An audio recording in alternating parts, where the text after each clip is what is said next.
আসসালামু আলাইকুম। আজ 22 ডিসেম্বর 2024 রোববার। শুরু করছি চেঞ্জ টিভি প্রতিদিনের গল্প অনুষ্ঠান। দর্শক, আপনাদের সঙ্গে রয়েছে আমি ইমতিয়াজ আহমেদ। শুরুতেই সংবাদ শিরোনাম। হাসিনার গুম নিয়ে চাঞ্চল্যকর তথ্য দিল ভারতের আনন্দবাজার। হাসিনার বিরুদ্ধে ইন্টারপোলের রেড অ্যালার্ট জারি।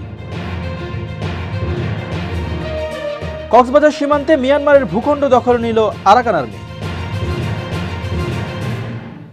এবার বিস্তারিত।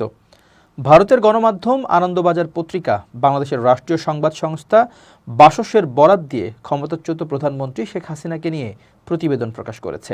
এতে বলা হয়েছে, শেখ হাসিনা প্রধানমন্ত্রী থাকাকালীন বাংলাদেশে অপরাধে অভিযুক্ত অনেককে গ্রেপ্তার না করে গুম করে দেওয়া হতো। ক্ষমতায় আসার পর এই অভিযোগ তুলেছে মোহাম্মদ ইউনূসের অন্তর্বর্তী সরকার।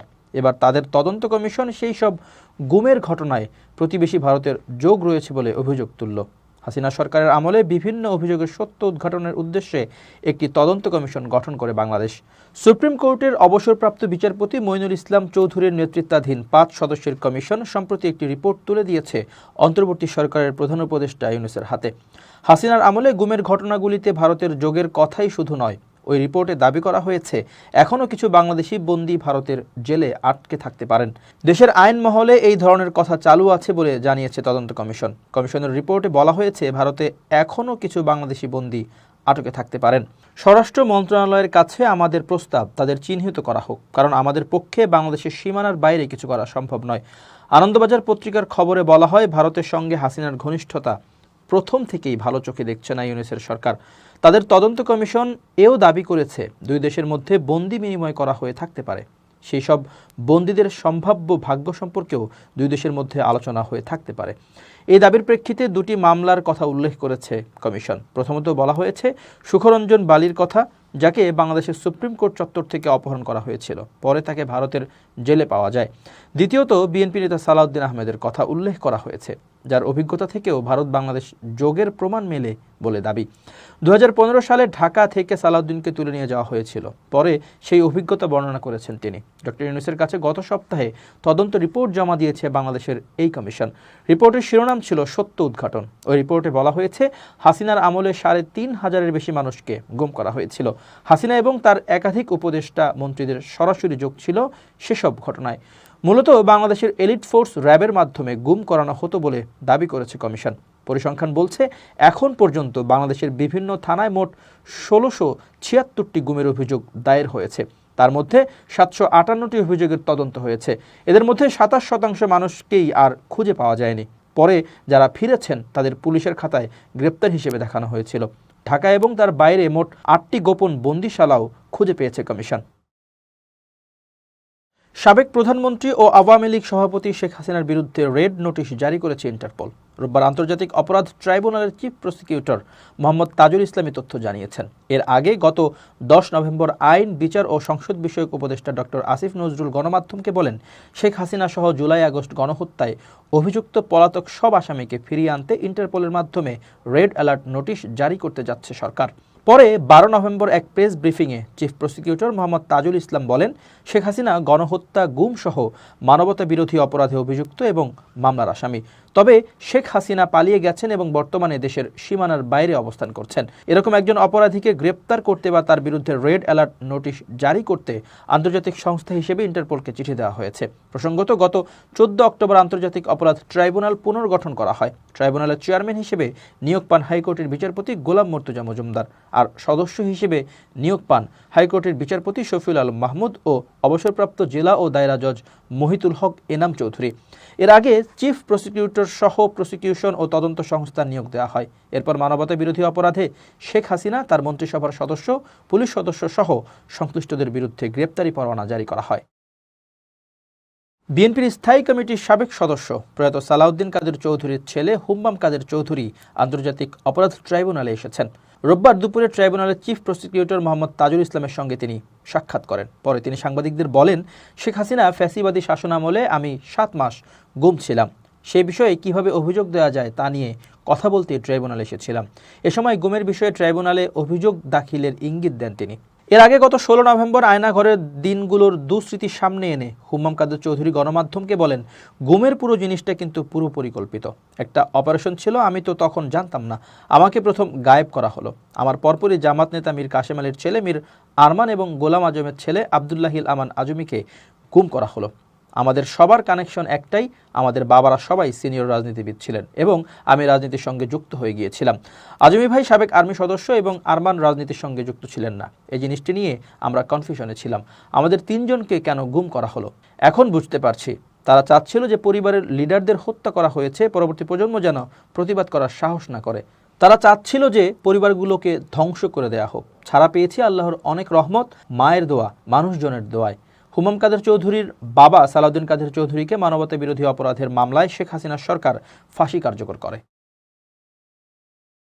কক্সবাজারের পাশেই মিয়ানমারের রাখাইন রাজ্য, আর এই রাজ্যের আঞ্চলিক সেনা সদর দপ্তরের নিয়ন্ত্রণ এখন রাজ্যটির জাতিগত সশস্ত্র বিদ্রোহী গোষ্ঠী আরাকান আর্মি AA এর হাতে। এর মধ্য দিয়ে বিদ্রোহী গোষ্ঠীগুলোর সঙ্গে তীব্র লড়াইয়ে দ্বিতীয় কোনো আঞ্চলিক সামরিক কমান্ডারের নিয়ন্ত্রণ হারালো ক্ষমতাসীন জান্তা সরকার।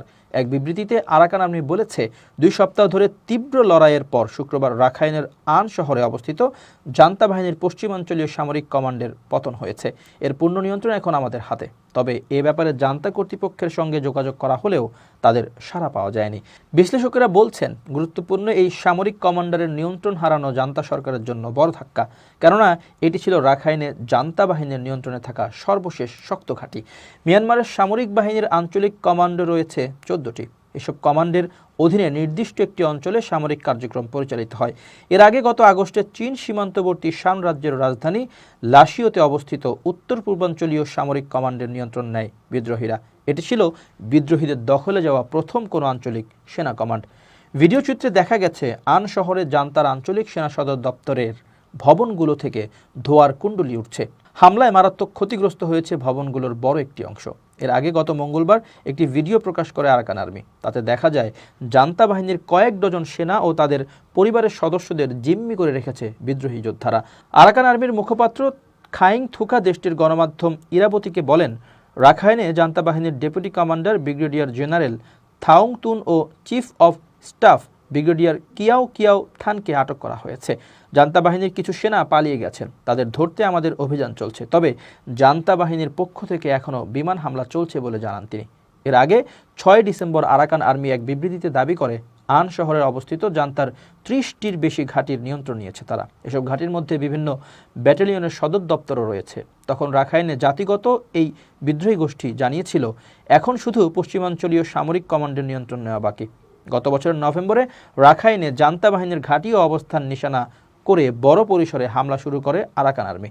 এরপর থেকে রাজ্যটির 17টি শহরের 12টির নিয়ন্ত্রণ নিয়েছে বিদ্রোহীরা। অন্য শহরগুলোতে 2 পক্ষের মধ্যে লড়াই চলছে। এছাড়া পাশের শান রাজ্যের সীমান্তবর্তী শহর পালেতোয়ার নিয়ন্ত্রণও নিয়েছে আরাকান আর্মি। সর্বশেষ 8 ডিসেম্বর বাংলাদেশ সীমান্ত লাগোয়া শহর মংডুর নিয়ন্ত্রণ নেয় আরাকান আর্মি।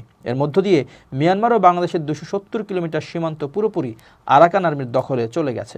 এখন শুধু রাজ্যটির রাজধানী সিত্তে জান্তার পূর্ণ নিয়ন্ত্রণে রয়েছে। জান্তার নিয়ন্ত্রণে মাত্র 21% ভূখণ্ড। আইনের দিক থেকে আওয়ামী লীগের ভোটের প্রতিদ্বন্দ্বিতায় বাধা না থাকলেও ছাত্র জনতা, বাংলাদেশের আপামর মানুষ, ফ্যাসিবাদী গণহত্যাকারী, মানবতা বিরোধী অপরাধকারী আওয়ামী লীগকে কোনোভাবেই বাংলাদেশের রাজনীতিতে রেলিভেন্ট এবং নির্বাচনে আসতে দিবে না। সেজন্য আবারও আমরা রক্ত দেওয়ার জন্য প্রস্তুত আছি বলে মন্তব্য করেছেন জাতীয় নাগরিক কমিটির সদস্য সচিব আখতার হোসেন।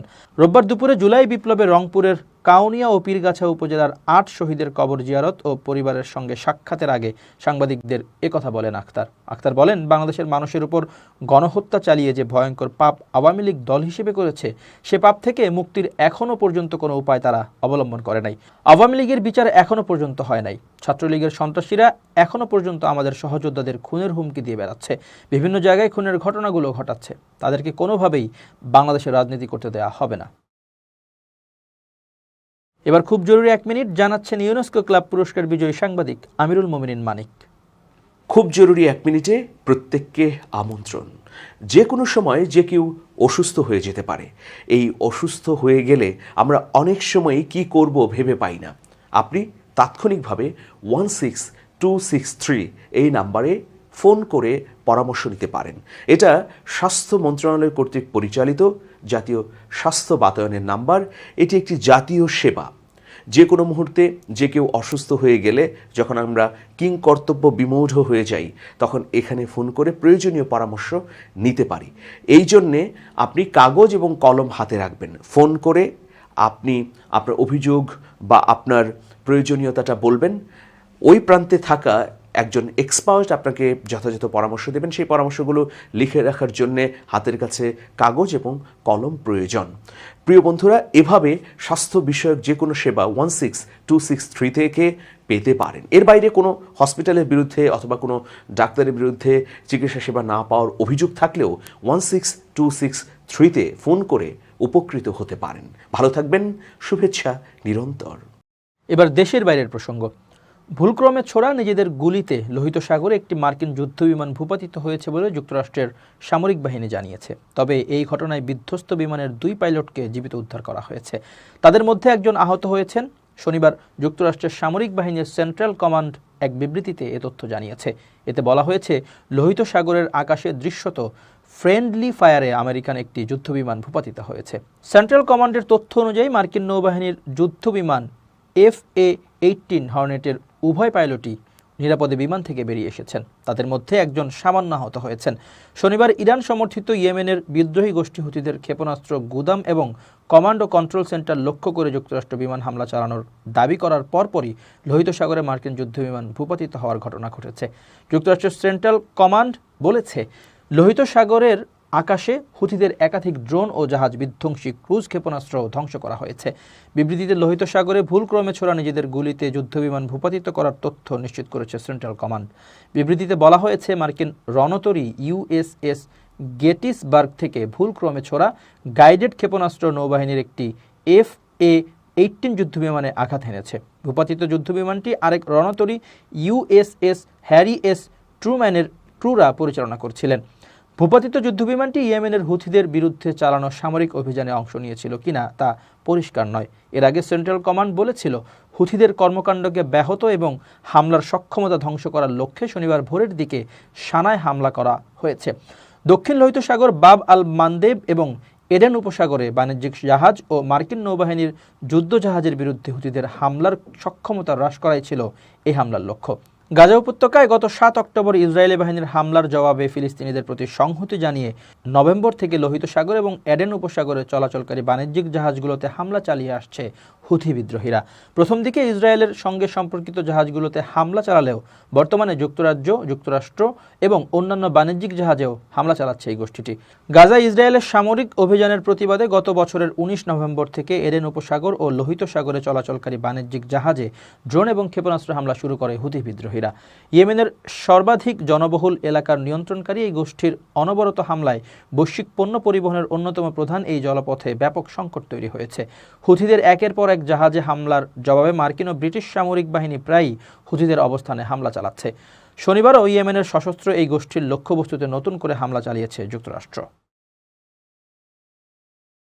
দর্শক, শেষ করছি প্রতিদিনের গল্পের আজকের গল্প। changetv.press বাংলাদেশের ইউটিউব জার্নালিজমের অগ্রদূত।